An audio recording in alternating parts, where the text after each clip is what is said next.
Oh, through your love and through the rain, sent the Son of Abraham. Through the power of your hand, turn the sea into dry land. Through the outcast on her knees, words of God who really sees. And by your mind you set your children free. El Shaddai,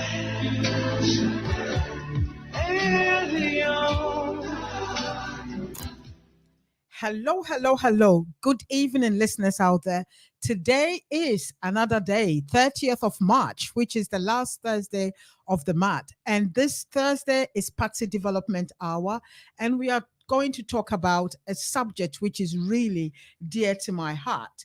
This Thursday is understanding autism in our culture.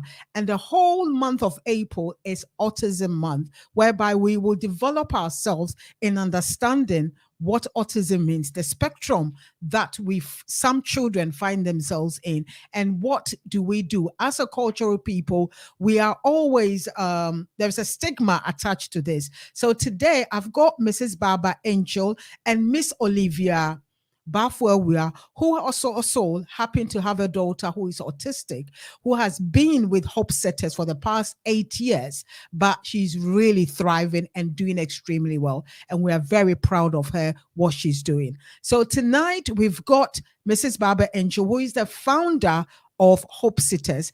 And Saturday, they happen to have a walk to raise awareness and also bring autism as inclusive, make autism inclusive in our society. Because where we come from, we see there is a stigma attached to this. But these children are brilliant children. It's just that they have a different way of learning. That is all. And when we are able to really help them, train them in their way that they are set, they really thrive. And Pasty Development Hour, it's all about being the best version of yourself. Tonight, unfortunately, because of Doomso, we can't see Mrs. Angel and Miss Olivia Balfour. We are online, but we are going to hear their voice on audio. So tonight, I just want to welcome them. And then as I welcome, call a friend and a sister. If you know anybody who has got an autistic child, please tell them to tune in. It's all about developing ourselves, understanding, and helping these children to thrive.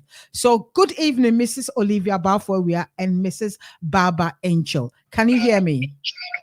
Yes, we can. Good evening. Good evening. Unfortunately, because of Doomso, but we are still going to thrive and go ahead with it. As tomorrow happened to be Saturday is their walk that they are doing. So tonight, Miss Olivia, can you tell us a bit about yourself? Yes, so my name is Mrs. Olivia Bafwewia.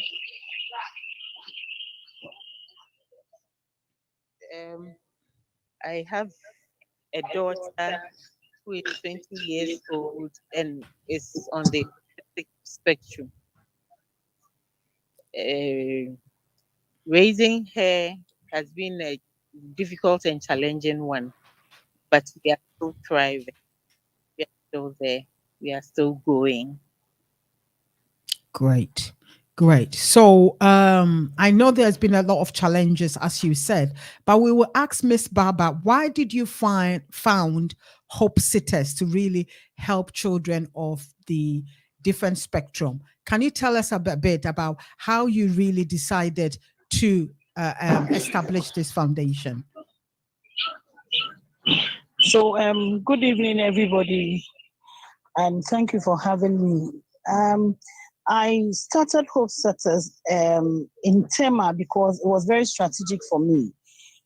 There were no services in Tema, and every child on the spectrum, if they need access to service, then it means they would have to travel to Accra. Mm-hmm. And so because I live in Tema, and like I was born and bred in Tema, I decided that then I would need to start something in Tema to be able to support such individuals in my community. So that's how come I set Hope Setters Autism Center. Great stuff. So, since you've started Hope Setter, can you tell us the kind of children that you've been and engaging with, and how long do you are able to engage with them so that you see that the thriving is happening? Yes, so I've had children on the autism spectrum, on various levels of the autism spectrum. Those who are very able, those who are not able at all, those who are in the middle, all different stages. Now, Hope Setters has been in existence for like a decade now. Depending on, if you understand autism, you realize that some are able, very able, and others too, they will need so much support to be able to even go about their day-to-day activities. And so the child thriving depends also on where the child is on the spectrum. Mm-hmm. But of course, there are little gains every time that we are able to bank on. Like, even if a child won't give you attention at all, but this time around the child will sit like a minute or two through an activity. For us, it's a very big gain, because maybe that child wouldn't sit at all for like 5 seconds. So if you get that child to be able to sit through an activity for 2 minutes, 3 minutes, is a very big gain for us. So for somebody outside the autism circles, you think that is not much, but for us, it's a very big deal. And so depending on where the child is on the spectrum, they will thrive in their own state gradually. Okay. And you know, the autism spectrum disorder is a broad one, as you said. Can you give us a bit of details of the different types of autism or the spectrum that we have, differences that we have?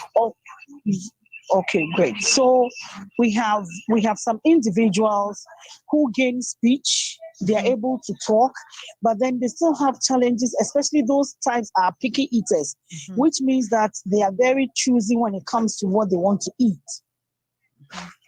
We also have some individuals who are totally nonverbal. They don't say anything at all. And they are still not capable of taking care of even their day-to-day functional skills. They are not able to do that. It means those individuals would need so much support to be able to do things. We also have some persons on the spectrum who have intellectual disability, which means that real classroom work, academic work, they are not able to grasp it. But in every other thing, they're able to understand and do it. We have others who need very little prompt to be able to do what they need to do. Others too would need full prompt. Others, it takes a very short time for you to get them potty trained. Others will take a longer time because of sensory challenges to be potty trained. We have, on the same spectrum, we have people who have the Rett syndrome. Rett syndrome usually affects girls, and then they come with the red hair, and its growth is quite difficult for them. All these people, because now it's a very broad spectrum, we realize that they are all put under one umbrella, and we call them the autism spectrum disorders. We also have people, one child I have met is that she can, of course, hear whatever you say, understands very good cognitive skills, but there's no speech at all. We have some of them who have very wild sensory challenges. So which means that they would, apart from the triad of impairment, that is the communication deficits, the social skills, understanding the world around them, they also have issues with everything concerning sensory. So feeling, sight, taste, everything comes together for some individuals like that. Others too do not mind. They eat everything under the sun. And so we have different years levels when it comes to the spectrum. Great stuff. Of course, we also have those who tend to have very great talents. So like maybe drawing, playing a musical instrument, reading or writing poetry and all that. Yet we have some who are not able to do anything at all for themselves. So as you're saying, the spectrum is broad. So Miss Olivia, can you tell us about your own daughter, Mami Bema, what kind of spectrum and how she has been able to thrive in Hope Setters since she's been there? Can you give us a bit about that, please? Okay, to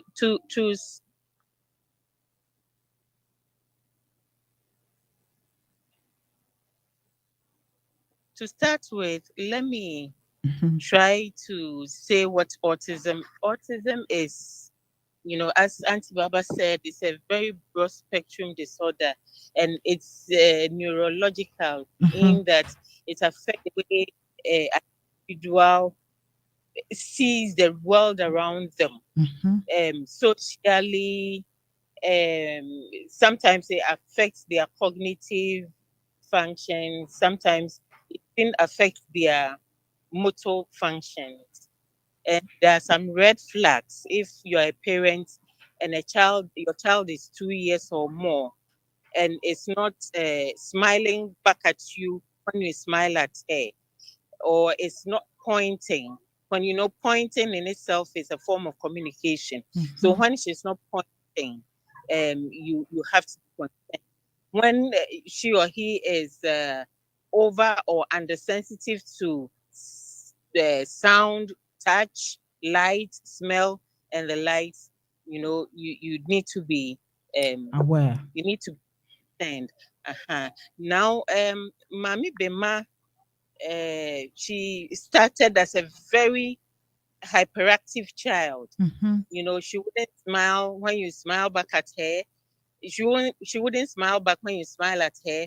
She wouldn't look at you. Mm. You didn't have an eye contact with her. Mhm. And what again? She wouldn't eat anything apart from liquid foods. Mm.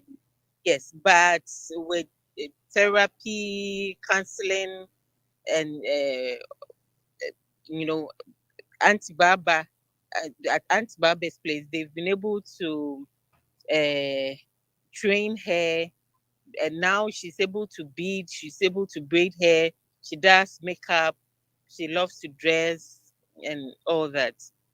So she's grown into a very beautiful girl, and her cognitive function is on point.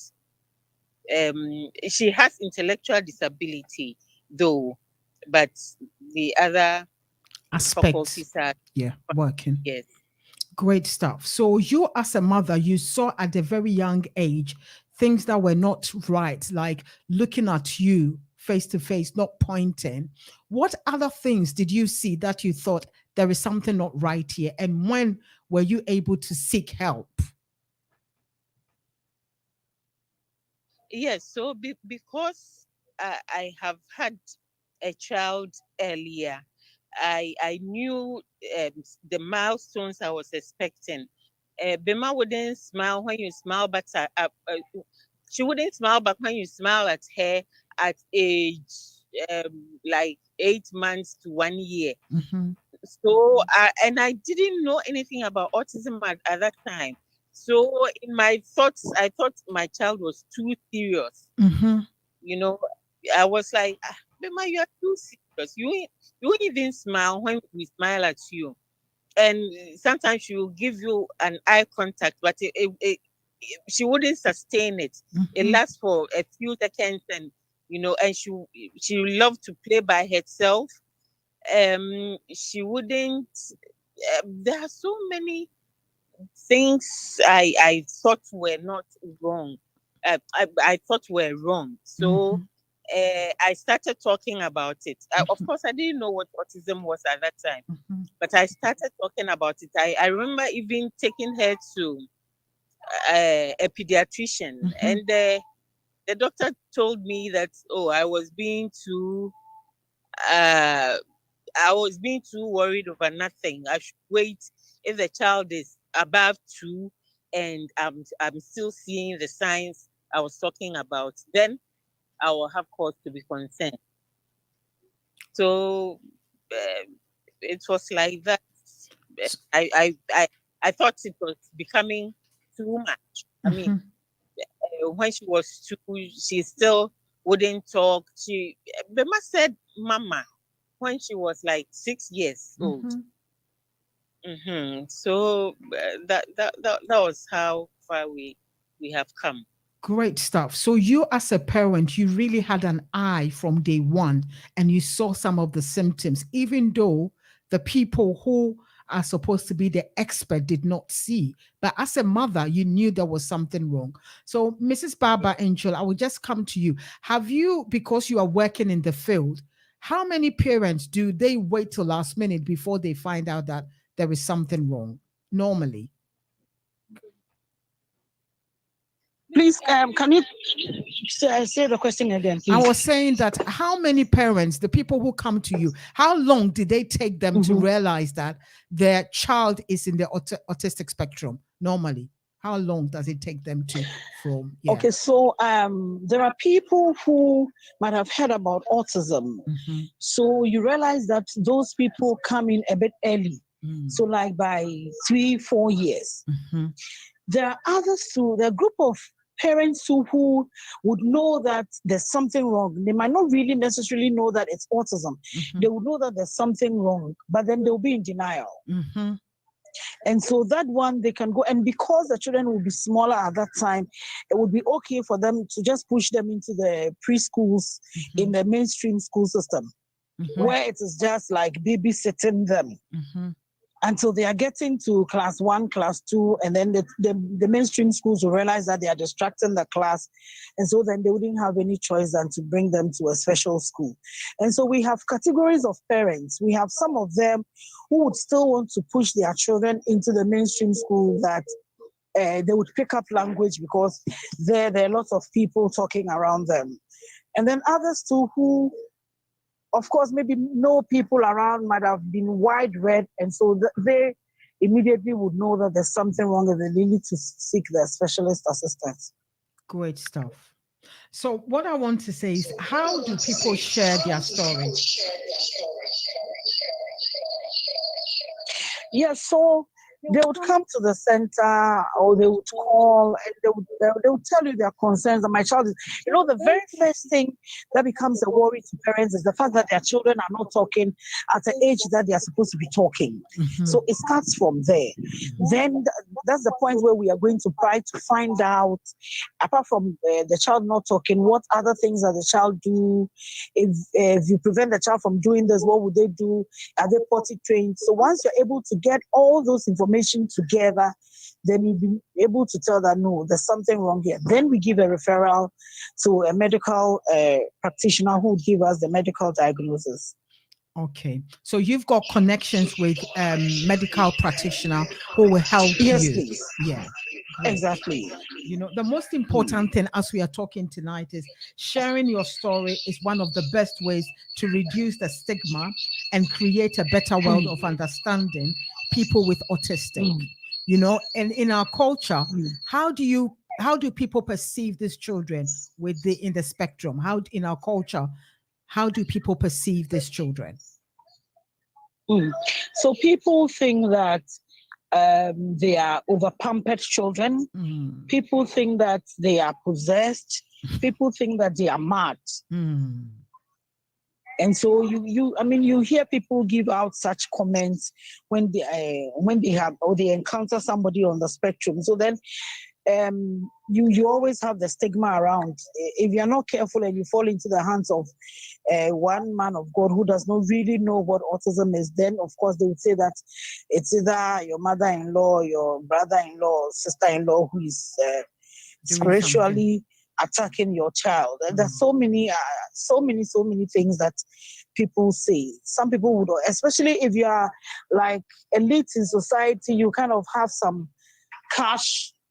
Then people would also say that you've used your child for money rituals, all sorts of things that people can say in our culture.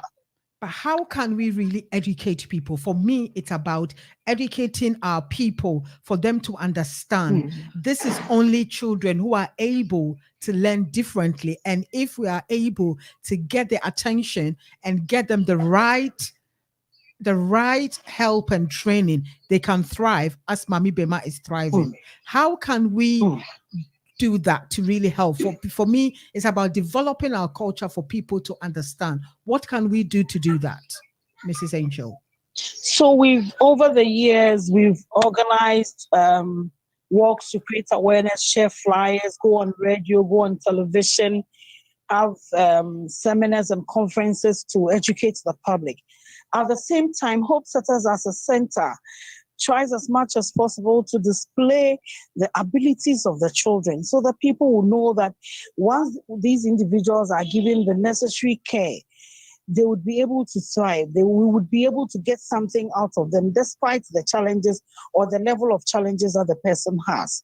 So it is up to us professionals working with them to let the whole public know, our community know, that these children are not possessed. They are all over the world. It's not like they are just in Ghana or from a mother who didn't take care of themselves when they were pregnant. Others took very good care of themselves, but they still ended up having children with autism. So like coming Saturday, the 1st of April, what we are doing is that our theme is autism inclusion with community partnership. We are partnering with the various groups in the community, inviting our community around us to come work with us, share flyers, so by the time they are through with the work, they would understand that, oh yes, these people are not mad, but they are capable of doing some things for themselves once they are given the very good environment to work in. So, people out there, we really want you to sponsor Hope Setters. And my ask is also on the Saturday, 1st of April, the walk, joining in the walk. And also, if you can sow a seed so that we can help develop these children to be the best version of themselves. There is a Momo number I'm going to place online that you can also share with your family, your friends abroad and in Ghana to really support Hope Setters, because we can see the work that they do is a brilliant work. And it's not easy, but they can change the dynamics of the children for the children to be the best version of themselves, no matter the disability or the difficulties that they have. The Momo number is 055 055 9289258. I'll be sharing it online as well so that you can pick it up. The Momo number is 055 9289258 to help Hope Sitters. If you cannot join in the walk, whatever you can do to raise awareness of inclusion, that will really help to really build the work that they are doing, because it is not cheap. Can you tell us some of the facilities that you've developed for these children? Because some of them are light sensitive, some of them want light, some of them need different therapy, language, and also really help them with different type of therapeutic things for them to really grow. Can you tell us a bit about that, Mrs. Angel? Yes, please. So we have a speech therapist in-house. We have an occupational therapist. We have a sensory garden so that children who have sensory overload can just go there and cool off. We have spacious classrooms, and our lights are not so bright in the course of the day to disturb those who are light sensitive. We also try to do less noise so that, considering those who are not able to take so much noise. But at the same time, we also try to gradually do things to be able to get them out of their comfort zones. So a little bit of what you cannot stand gradually at a time. So living around other people becomes bearable for you. Okay. And then, of course, we push academic skills, we push talent enhancement, we do basic self-help skills, and then basic living skills that they'll be able to use to take care of themselves. Okay, thank you so much. We will just take a quick break and come back. And people who are looking, who are listening online, the studio number you can call on WhatsApp number as well, 0044 748 4722 788.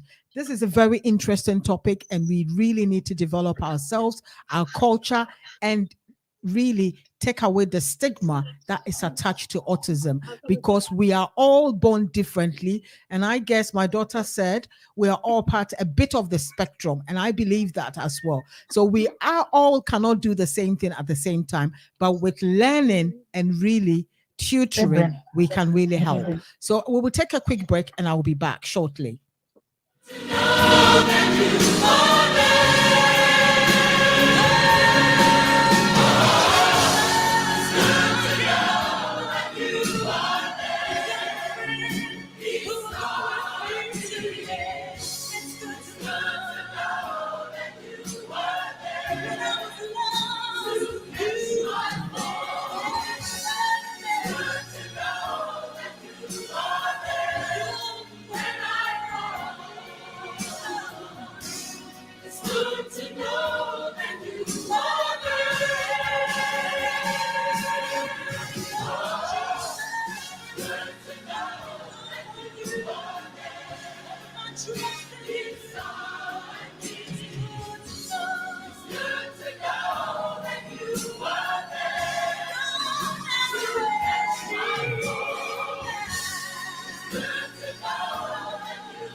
Hello, hello, hello. Good evening. We are back online again talking about autism in our society.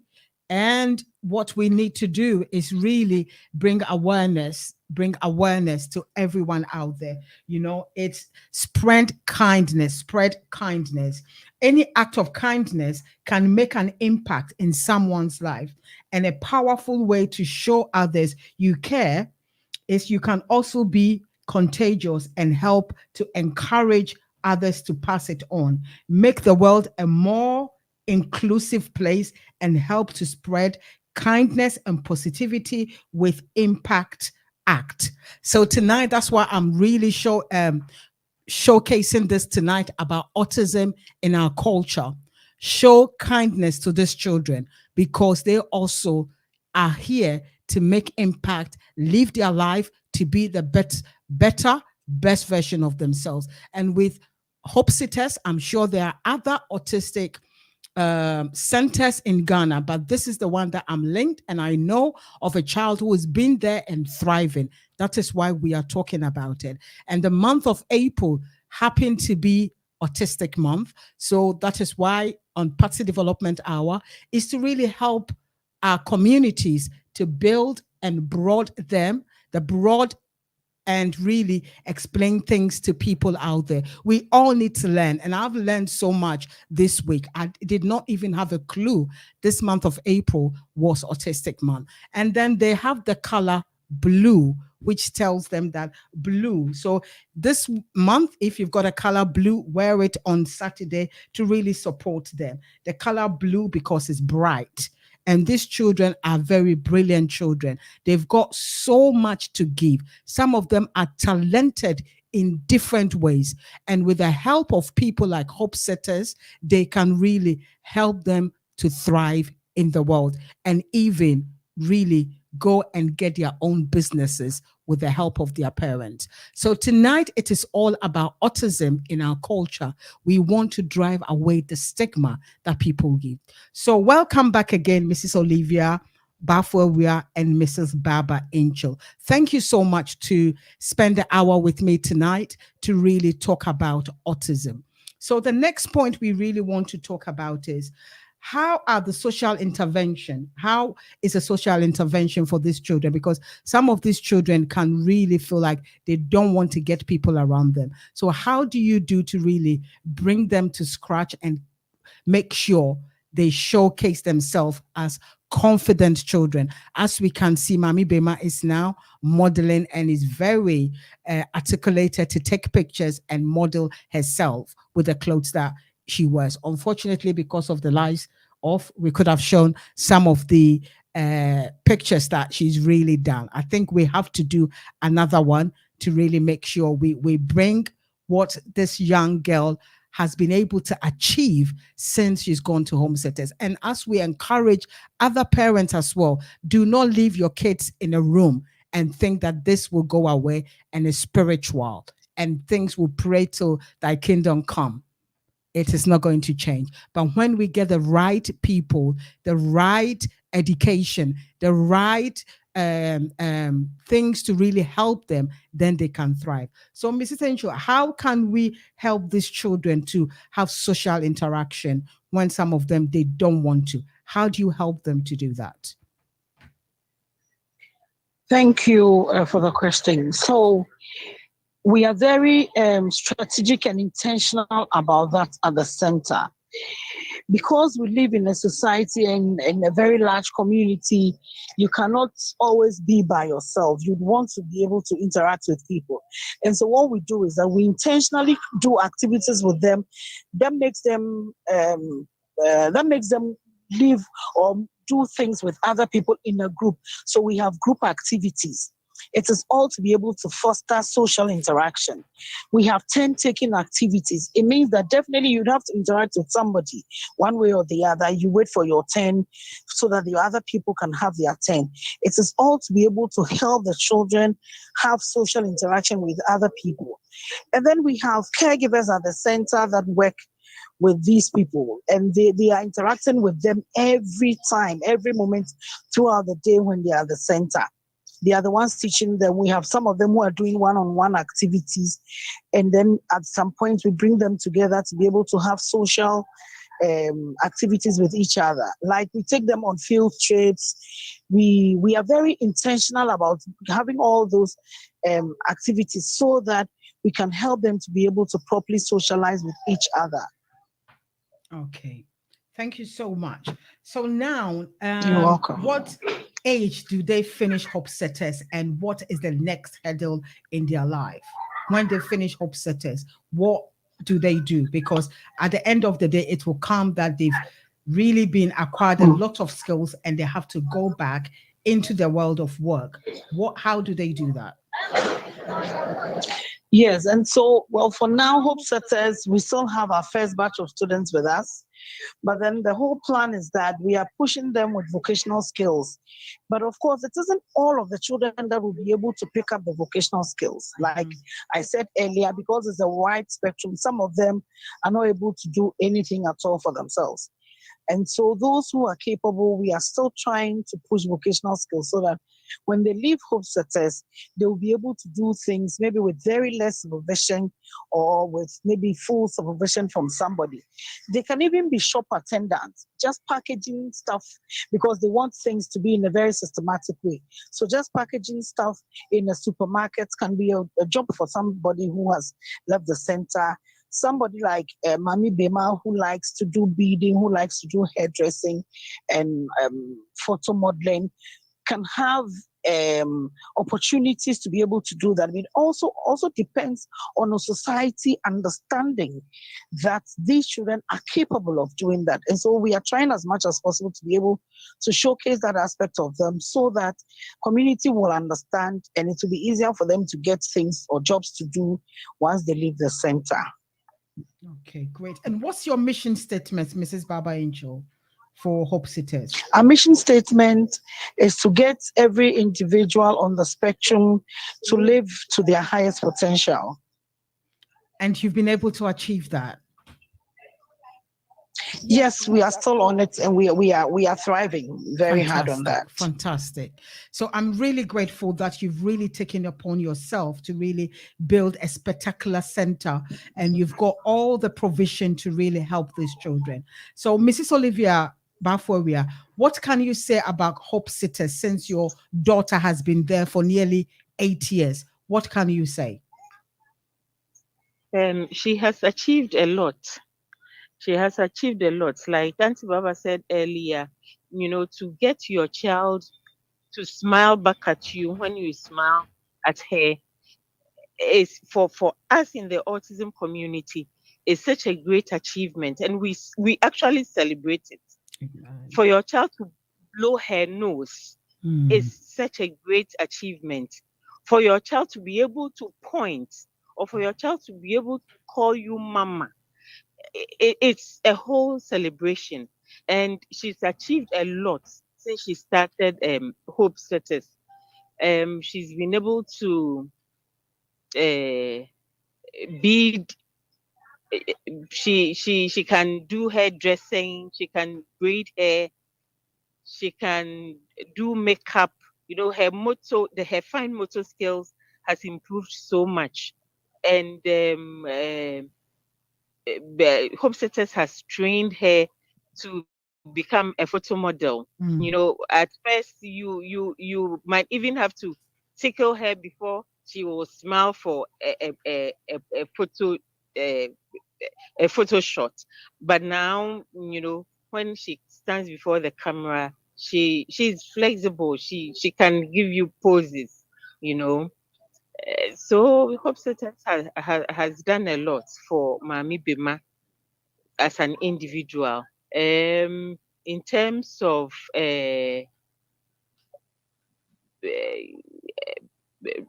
when you ask her something, and even if she's not able to answer you verbally, she has a way of communicating with you, and she learned all that from Hope Sitters. So it's a place to take your child to, actually. Thank you. No, so I'm so happy that we've got a founder, we've got a mother whose child is there, and we can see the change in the daughter since she's been there. So, training, advocacy, awareness, these are some of the things that you've got on your website.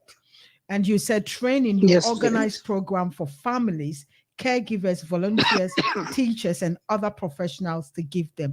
How can we spread this? Because once people get a training, I think the stigma of attaching to this thing, children, will bring their awareness and bring them inclusive in our society. What can you say about that, Mrs. Angel? So, as a center, we try to do as much as we can. We do even counseling sessions for parents who bring their children to the center. And like I said, even in the course of April this year, we're also going to organize like a screening session for persons with developmental delays to come. So once you have a child like that, then we'll open our doors for you to come to have free screening. And through that, you can get understanding, you can get advice and counseling as to how to handle your child. Training for our staff is very critical because every day there's something new that is coming up as to how to handle the children in whichever way that we find them being handicapped. And so it has to be a constant thing that we do. So it's very important for Hope Setters that every time we try to give this training to our staff, and of course volunteers who come to work at the center, to be able to better handle our students. Great stuff. This is really a good thing. And do you have sponsors, like big companies sponsoring you to help you to really do the job that you do? So now we only have the GPMS, Ghana Petroleum and Mooring Systems, that help us on a monthly basis. We are still pushing to have other big companies come to our aid, because we even want to we want to put up our own structure. Because where we are now, it's a rented place, and it means that we have to be paying rent every now and then. And so now that we have like some plots of land, we are pushing so that we can have those organizations and individuals, philanthropists to come on board to support Hope Setters, so we can build a state-of-the-art center to support individuals on the spectrum. And of course, others who have developmental disabilities and not autism necessarily. Okay, great. So it's important, if people are out there, we've got philanthropists who want to really help Hope Sitters to achieve their aim of really helping these children to thrive and be able to go back to the field of work and work as an individual and be the best version of themselves. We are all for that. So tonight, anyone who can help Hope Sitters, the Momo number is 055 and they happen to do a walk in Tema on Saturday, 1st of April. Please, if you are in the Tema area, Accra area, please join. Miss Baba, would you like to give more details about the walk on Saturday? Yes, so we are having this walk in Tema. We are starting from the Tema Community Center, that is the TMA car park. We are walking through Community 4, Community 7, Community 8, and then we go up the street to Community 12 to Alisa Hotel, where we are going to end the walk. We are bringing on board the community, like I said, because our theme this year is autism inclusion with community partnership. And so we are having the Masquerades Association of Tema with us. We have the brass band with us. We have the Keep Fit Club with us. We also have Slopsa, the 1988 with us. We have a few, and then of course, APSA, my old girls, are also supporting. We just want the whole community to come on board so we'll be able to raise autism acceptance and inclusion in the Tema metropolis. Thank you so much. So people out there, we are giving you a shout on Saturday the 1st. What time do you start? We are starting at 6 a.m. And at the end of the walk, we also have Sonotech, who is going to Sonotech Medical Services, who is going to do health screening for participants after the walk at the Alisa Hotel. Okay, so you don't just get participating as well. When you finish, you have a full body MOT whereby you'll be screened as well. Please. So please, we want autism inclusion in our culture, in our society, for us to know it's not a stigma. These people learn differently and they also can thrive. So tonight it has been all about autism. So we really want people to understand autism is a broad spectrum. We might be even having some way, the way you talk, the way you do things is differently, but you can be trained, you can be helped to be the best version of yourself. And as we can see, a mother who has taken her child there and she can see the child smiling at her, talking to her, being able to become a model, and also learning how to beat and do her own thing in her own time is fantastic. We need to support this kind of organizations to bring them up to be the best version of themselves. You know, advocacy is so important. And as you said your center has trained staff, advocate for children living with autism, with advocate to ensure that citizens they are not left on the fringes of society, but they are able to support them to thrive. Has anyone, Mrs. Angel, come to the center that you think this is too difficult, we cannot do anything about it? Have you had a situation like that? So initially, when you see the child, you realize that, wow, this is difficult. But then once we have said that we are there for these individuals, if we say they should go, then where else would they go? So we still take them in, believing and trusting God that He will lead us to be able to support that individuals. And we've had several cases like that. I mean, we have some of the children who come in and they don't even want to go on the trampoline. Gradually, we encourage them, and then at some point they go and they take over the trampoline. They don't even want anybody to go there. And for us, that is a very big deal. That is a very good achievement for an individual. And like I told you earlier, we try to give them a lot of confidence. So the little things that they do and do well, we applaud, we celebrate, like Aunt Olivia said, so that they will be able to do more. Fantastic. So, Mrs. Olivia Bafwowia, can you tell us some of the milestones you've seen in Mami Bema? Bema, she potty trained pretty early. I said earlier that her fine motor skills have improved a lot. You know, she's able to sustain a conversation up to the limits her speech will allow her, and of course, her confidence level is up. Yeah, and her cognitive function is also on point now. Fantastic. So she's been an all-rounder since she's gone to Hope Sitters. Is that what you're saying?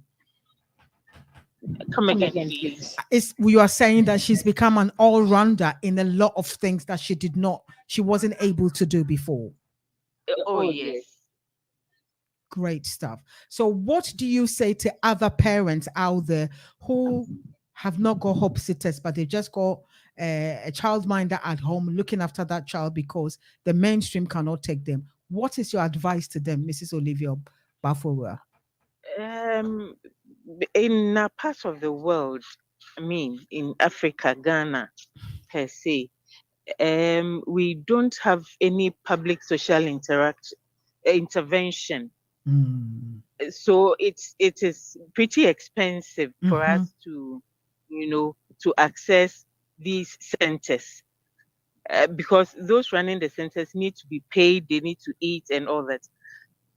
But it is best if you take them to the center, because some of the things the people, the specialists at the centers can pick about your child, you might not be able to. You don't have the training to even pick those up. Yeah, I don't know if you understand what Yes, I I do. mean, but I do. yes, So they are trained specially for these children, so they know how to handle. I've personally seen a lot of children at Auntie Barber's place at host setters that I thought, hey, as for this one, looking after them will be very difficult, difficult. but they do it. Mhm. They do it. The next time you visit the place, the child was set, he's calm, he's cooling off at the trampoline. You know, They're children you engaging. They're engaging with yes, everyone. yes, Everyone. children you thought nobody could handle, they will handle them and calm them. They become calm. They are able to communicate, even if not verbally, they are able to communicate in ways they know how. They are able to live pretty independently. Great. So tonight it's thank you so much, Mrs. Olivia Balfour. What we want to do as well, Mrs. Baba, is what time do they come and what time do they leave? Is it a boarding center or is it just they come and leave at the end of the day? So Hope Setters operates from 8 a.m. We say 8 a.m., but children get there as early as 6:30 a.m. because parents need to go to work. And then we close at 2. Okay. And then we also have the respite department where the children get to stay Monday to Friday, and then they are picked up home to have family time over the weekend and come back on Monday. And so we have those who come on a daily basis, and then we have others who stay with our boarding session throughout the week till Friday, and then they go home over the weekends. Fantastic. So you can do either day or boarding, which really helps some Yes, parents if please. it's easier for them. Thank you so much. We've got Exactly. about 10 minutes You're before we welcome. finish. What other advice would you like to give parents who have got children with autistic needs? I think what I want to tell parents is that if you see the signs, do not sit and say, I'm waiting. Don't let anybody deceive you that, oh, your child is a male and usually males delay in talking. If the child is not hitting that milestone at the time that they are supposed to hit, see a specialist so that even if it is not what we are thinking, you can have your mind clear. If you know that you have seen all the signs very clearly that the child might have a challenge or might have a problem, please see a specialist, see a professional. Put your child in the care of somebody who is trained specifically for the kind of challenges that he or she might have, so that your child can be helped as early as possible. It really helps for them to come early. Is that what you are saying? Yes, please. Yes, please. Very, very, very, very necessary. So if people have kind of delayed till the child is maybe 10, 12, is there a possibility for kind of changing the way that they do things? Yes, there is. But you see, for us as a center or for service providers, it is a Herculean task for us. If the child is 10 years, 12 years, as against if the child is like 3, 4 years. Okay. So the earlier, the better, which you'll The be able better, to yes. support them in a very special way. So Because let's not forget that as the child is growing, they are developing behaviors. They are developing behaviors to the point that they don't get to train them.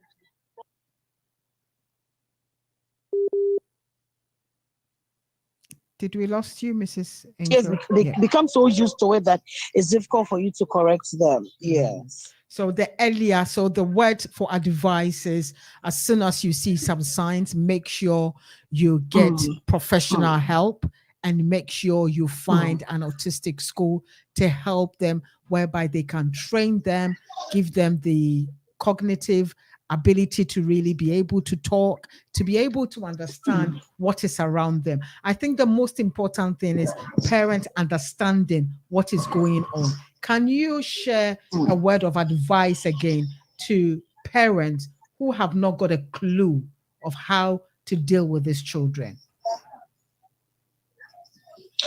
So, for parents who do not have a clue as to how to deal with these children, first of all, you'd want to take time to study your child. And know the challenges that your child has. For some of the children, even when you give them instruction, because it takes a while for them to be able to process that information that you've given out or that instruction that you've given out, as a parent, you have to be able to know that aspect of your child's understanding, ability to understand, so that you know that if you give them instruction, you give them time to be able to process it and give you a response or act on whatever thing that you want them to do. If your child is not talking and you want that your child to be able to talk or to be able to communicate with you some way, somehow, you don't let everything to be at their disposal. Then there wouldn't be the need for the child to be able to communicate with you. You want to put things at the point where they wouldn't have any choice, but they would have to come to you and communicate to you some way, somehow, to get access to whatever they need. Sometimes parents go like, oh, my child is very independent. They're able to go to the washroom by themselves. They're able to open the fridge and pick up water. Then there's no need for the child to communicate with you because all those things are at their disposal. You want your child to come to you and request for things. That's the only way you'll be able to push communication. That's a great advice. Please, can you buttress on that point again? Can you, because it's so important that kids come to you and ask. Can you buttress on that point again, please, Auntie Baba? Okay, so you see that even for us, the neurotypical people, if you have everything at your disposal at home, there's no need for you to ask anybody. You just go pick this, pick that, and then you're gone. But once you're looking for something and you don't know where it is or you cannot reach it, then there's the need for you to communicate with the next person who is taller or who is capable of getting the thing for you. It's the same thing with our children who are nonverbal or cannot communicate so much. We are here pushing for the children to be able to communicate to us as parents, but then we put everything at their disposal. Then there wouldn't be the need because these people have to be kind of coerced to communicate. So if we put everything at their disposal, then they wouldn't find the need for them to communicate with us. So don't put everything at their disposal. If it's a fridge, get it locked. Then your child will come to you that they want water. Communicate some way, somehow that they want water. Sometimes they will pull you to the fridge. It's a sign of also communicating to you that I need something from the fridge. That is where you'll be able to push the word water to your child. And if your child is asking or pulling you to the fridge like 4 or 5 times in the day, and in every instance you are giving out the word water throughout the week for months, that's where water will stick, and they can associate it to the water in the fridge because every time you pick that thing up for them, you say water. But sometimes we think our children are so independent and then we just leave them to go about in the house to get access to everything. And then now, one other thing we've also realized is that children get to spend so much time watching television. So screen time is too much for children. You want your children to be able to communicate. Screen time is a one-way communication. It is just the devices that are communicating, but your child is not talking back. You would want your child to rather interact with other children, play with other children, or you play intentional play with your child so that the child can wait for their time, can request for something, even if it is non-verbal, use a sign of the pictures to be able to communicate than they spending time.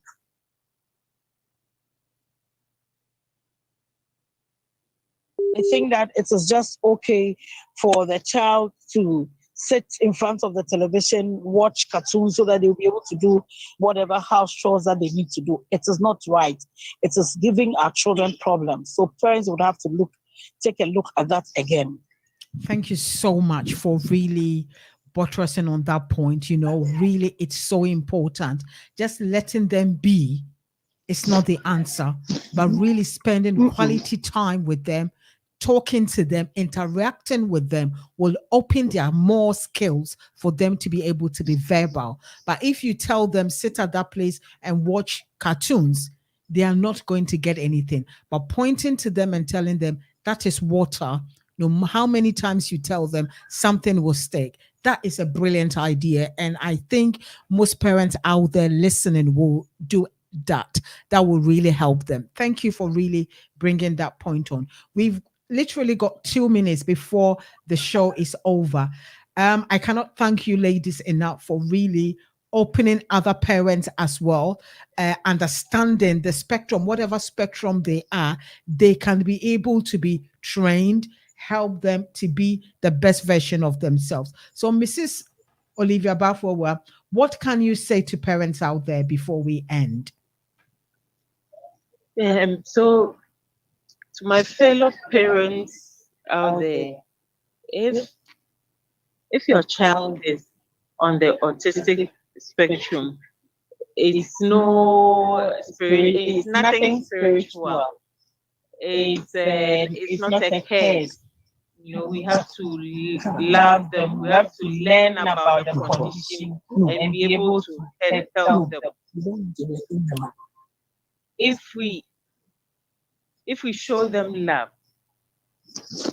it is only by showing them love that the talents hidden in them will come to the fore. So we have to have patience and show them love. It's only in doing that they will feel confident about themselves and the hidden potentials in them will come out. Thank you so much. Love is everything. Showing them love, being patient with them, understanding how they do their things is the most important thing. So, Mrs. Angel, what is the last word that you will say? This is a fantastic school. You've been open for almost a decade and you are thriving. What will you tell parents out there? What I want to tell parents too is that this journey of taking care of somebody on the spectrum, it is not just the responsibility of the centers. It's in partnership with parents. If we do so much at the center and the child comes home and nothing is done with the child, it makes our work so difficult. So it's in partnership with the parents. Whatever the center does with the child, try as much as possible to also follow through so that the child can have some form of consistency in their training. Thank you so much. So parents out there, even though the centers are putting in 110%, that doesn't mean when you come home, you don't have homework. So when the kids come home, you also continue with the work that they've started. So ladies and gentlemen out there, the Momo number again is 055-9289258. Please, let's all pledge and help hope sitters to thrive and help children in the autistic spectrum. We can see what they can do and how these children can be the best version of themselves. Thank you so much for really listening to us. And on behalf of WhatsApp Radio, I would just like to thank Mrs. Barbara Angel and Mrs. Olivia Bafwa for spending an hour with us and educating people. I'm sure we will definitely be back again talking more about this issue again next year, hopefully around the same time. So April is the month of Autistic Month. Please tap in, learn as much as you can, and really develop yourself on this topic. Thank you all and have a great evening. Thank you and bye-bye. Thank you. Thank you for having us. Thank you. Bye.